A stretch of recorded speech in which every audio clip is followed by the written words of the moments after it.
you're passionate about transforming retail operations and improving performance, plus you're accountable for key change projects and programs in your company, then you're in the right place.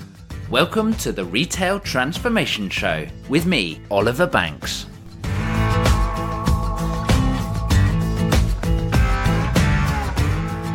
Is retail actually changing?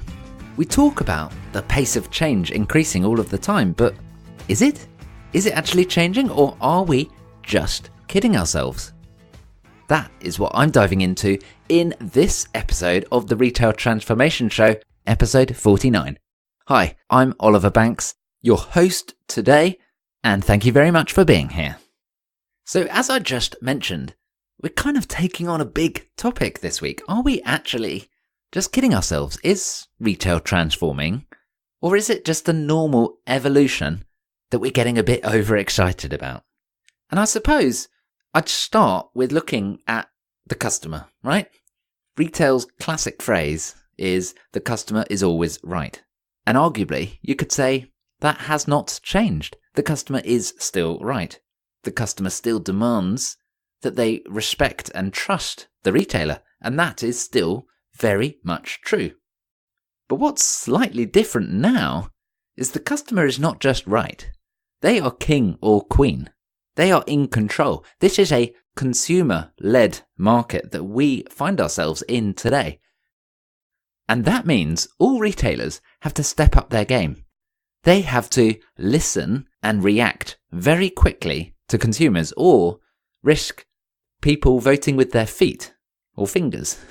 But we'll come on to that bit a bit later on, right? So this is a consumer-led market, and there are a number of things which that means. It means retailers have to be continually on their game. Else, a quick change of public reaction could adjust the fortunes of that given company. Elements like corporate social responsibility are hugely important now. Consumers are not just looking for retailers that buy stuff and sell stuff. They want a retailer to have a more wholesome presence, to really stand for something, to be relevant in their lives, and to be in tune with their values. So I think from a customer's perspective, the world has changed, retail has changed, and we, the retail industry, must change with it. From a product perspective though, surely it's the same, right? Quality is still important, price, still very important, and availability, well, goes without saying, right? You still must have great availability. So those aspects are really ever present in retail, right? So you could say that the whole product piece has not changed. You still need to have a great product at a great price and have it in stock where your customers want to buy it. But what we have seen with the whole product piece is we have seen sourcing go global. There are many different elements of the supply chain that you must be in control of. Think of media stories about global sweatshops and about how working conditions are still so important. Think about how elements like sustainability and recyclability have changed how products are designed, how they're marketed, how they're purchased by consumers, right? We as consumers are demanding a greater level of visibility across that global supply chain. And we're wanting to know more about the products that we're buying than ever before. Marketplaces have opened up competitors from around the world, and they are coming in with some seriously low-cost alternatives and really flooding out the whole retail market. From a product perspective, that is a big thing. So whilst the product has changed, I think it's important to really think about the people that are involved in the retail industry, the staff, colleagues, partners, whatever you call them. They are still key. They hold that important touch point, physical touch point with the customer, right? Absolutely true. So that has not changed at all. People still drive retail success. Retail is and always has been and always probably will be a person-to-person business. Real relationships do drive successful retail experiences from all angles. But what I do think we see today is that you need a wider range of skills in your people, in your teams, across the whole organization. Skills that just have never existed before, for example.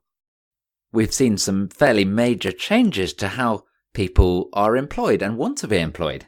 Things like the gig economy have and are continuing to change how the retail workforce is made up. People have more portfolio careers now, where they're blending a number of different jobs to fit to their requirements, rather than wanting one job, and that is the job that they have. With generations like millennials entering the workforce, we also see people wanting to be more purpose-driven. They want their job to mean something. They are not just wanting to turn up, earn their money, and go home. They want to be part of something bigger. They demand that their employer is relevant, that they serve a purpose. And there is research coming out now that says people would rather have that than earn a few extra pence per hour or whatever. And I mentioned just now that people hold that physical touch point, which is still absolutely true. But the other big thing about retail today is that it's not just a physical touch point. It's not just when you are making eye-to-eye contact with someone. The multitude of channels that now exist in the retail marketplace means actually many of the touch points are not physical. They are digital touch points, which are very different, let's be honest. And of course, if you're talking about e-commerce and delivery, you may not even own the physical touch point, the point where a courier hands over an order to a customer. It probably is not your courier, and that means you are out of control, but the customer will still see that as part of your process. If the customer has a bad delivery experience, it still falls back to you, the merchant. So now that critical physical touchpoint is not even owned by your team or your business. Okay, so things are a little bit different, but the good thing is stores are still critically important for retail. Depending on what source you read or refer to, physical retail still makes up 80 to 90% of the retail industry, and more, arguably, in some categories and some locations. So physical retail is not dead, and it's not going away any time soon. But hang on a second. Customers don't expect you to exist in just your physical locations. They want you on social media. They want you on a website. Customers expect you to be ever present across the channels that they use, not the ones that you use, the ones that they use. And of course, they're looking for convenient shopping as well. And that's not just about having a close proximity, not needing to drive or travel many miles or great distances to reach you. Yes, of course, that's still important, and we see the rise in food convenience stores as a massive indicator of that. And that's happening globally, right? Driven largely by the global trend of urbanization. So whilst physical stores are still important, digital presence and working across multiple channels is essential in our digitally enabled world. When it comes to systems and technology, we're seeing huge amounts of change. I'm not even going to pretend that things are not changing. You still need the same sort of systems, but the way they work and what they do and the general capability is far exceeding what we are used to. So I'm not going to pretend that that is not changing. You know that element of retail is changing. Now, the classic model in retail is buy, move, sell. You need to procure your range, your products, or the materials you need, and then you need to produce it as well. You then need to move or distribute those products into the right places so that people can buy them. And of course, you need to sell them. You need to transact with consumers. That exchange of products or services for money, it still very much rings true, you'll be glad to hear. But we are seeing new business models emerge. Think of things like subscription models, where consumers pay a monthly fee to get that product again and again and again. We're also seeing the rise of rental models. Think of Rent the Runway, right? Where you are loaning your clothes for a short amount of time and then you're returning them. Product licensing is making big changes, and there are big partnerships going on as well. Franchising is becoming bigger. I don't have any data to support it, but based on what I'm seeing, it certainly feels like that is a trend that is escalating. We're seeing more collaborations. I'm thinking shop in shops, or where you can access one retailer's stock from another retailer's store. So it turns out the retail business model is changing too. And in turn, we're seeing competition continue. Retail's always had competition, right? From next door, from over the street, from across town. But now we're seeing competition coming in from all angles. We're seeing competition from multiple channels, different pure play retailers. We're seeing big international players coming into marketplaces and really disrupting things. And at the same time, we're seeing more small independent stores coming up. We're seeing cottage industry companies coming up. It's getting pretty feisty, the retail competitive environment.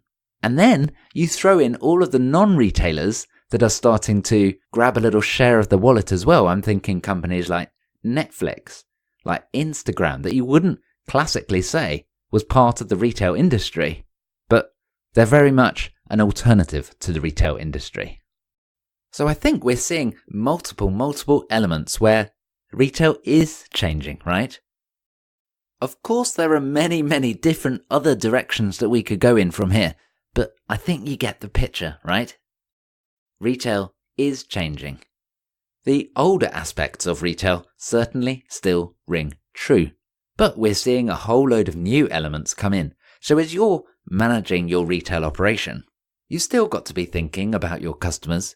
You've still got to be using your experience and your instinct, and you've got to take action.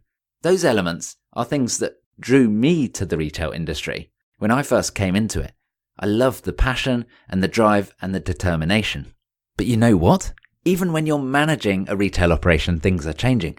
We're now surrounded by data. It's everywhere, and we've got to work out what to do with it. The devil is in the detail, as they always say, and retail is detail. Well, it's time to start looking into that detail to find out what it is you need to know. You've got to use your data and turn it into real insights, but not just something that's interesting, actionable insights, so that you can take action and you can change the future. We've also got new technology coming in, things like AI, artificial intelligence, right? And that can really change how retail models and retail operations work. So even how we go about managing a retail operation is changing. Everything is changing with retail. So now is the time to transform. And I do hope that tuning into the Retail Transformation Show, I do hope that you agree with me, right? Now is the time to transform. But I've seen some research recently from a company called Pushon, where they looked at retailers and they found that 35% of retailers have no plans and no strategy in place to transform.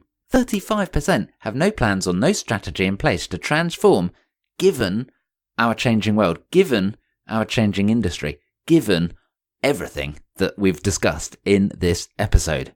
Yikes, 35%. That number, I'll be honest with you, fills me with terror. Because that doesn't look pretty, right? If you do not change, we've seen plenty of companies that have not changed, and we know the ending. So please don't let your company be one of those. Part of the reason why I started this podcast was to help companies like yours to navigate the challenging and choppy waters of transformation. I'm so passionate about helping retailers to guide their way through the changing landscape that we find ourselves in today. And I would love to help you too. So do reach out. You can either find me on LinkedIn, Oliver Banks, or on Twitter at Ollie_Banks, OLLIE_Banks. Or hey, just drop me an email, right? oliver.banks@ob&co.uk. But if we look at some of the previous episodes that have been on the Retail Transformation Show, I'm thinking, for example, the conversation with Ian Shepherd. That was episode 45 and 46.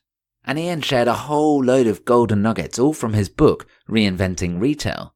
And I do, if you've not listened to that one, right, I do thoroughly recommend you go back and listen to that one, episode 45 and 46. Even reflecting back to when I spoke to Polly Barnfield, that's episode 42 and 43. And that was looking at how social media is changing retail. And there were some huge stats and statistics and indications as to what you need to do. And I think what's happening is that a number of retailers either are feeling like things are changing so much that they want to wait and see how it steadies out and how it plays out so they can work out exactly what to do.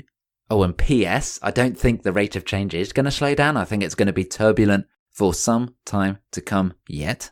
But I also think there are a number of retailers that don't know what they need to do. They're stuck.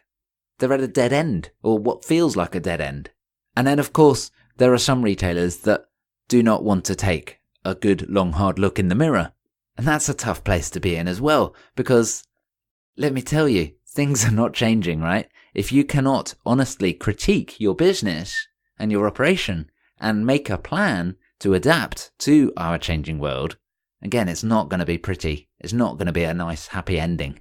So I do plead with you to really take transformation seriously and help others in your business along that path too. I'm here for you as your partner as you go through your retail transformation. And I would love to hear from you. I'd love to hear from you about what you think about this episode. Do you think retail's changing or not? I'd love to hear from you about what the challenges are that you are facing. And hey, I'd love to hear from you if you've just got any questions as well. So like I say, do reach out, LinkedIn or Twitter, or drop me an email, oliver.banks@ob&co.uk. And hey, if you've enjoyed today's episode, I do recommend you check out the show notes page from today, which is ob&co.uk/49. That's got those references from those other key episodes, as well as a bit of a summary of the conversation. On that show notes page, I'm also going to put out a little bit of information about how you can access my transformation trifecta, which will help guide you through the lofty challenge of retail transformation. So you can find all of that over at ob&co.uk/49. And if you've enjoyed today's show, please do hit subscribe in your podcast player so you will not miss new episodes that come out every single week. Just before we wrap up, here is a closing thought. There are a number of different ways that retail is changing, but teleport yourself into the future, 20 years, 30 years, 50 years into the future, and look back. Look back at the history that we are producing today and decide, is this a one-off change? Are things going back?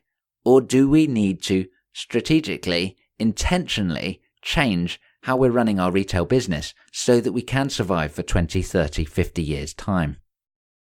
What would you tell yourself if you could look back from the future? I hope you've enjoyed today's episode. Like I say, hit subscribe and join me again for the next episode of the Retail Transformation Show. Thanks very much.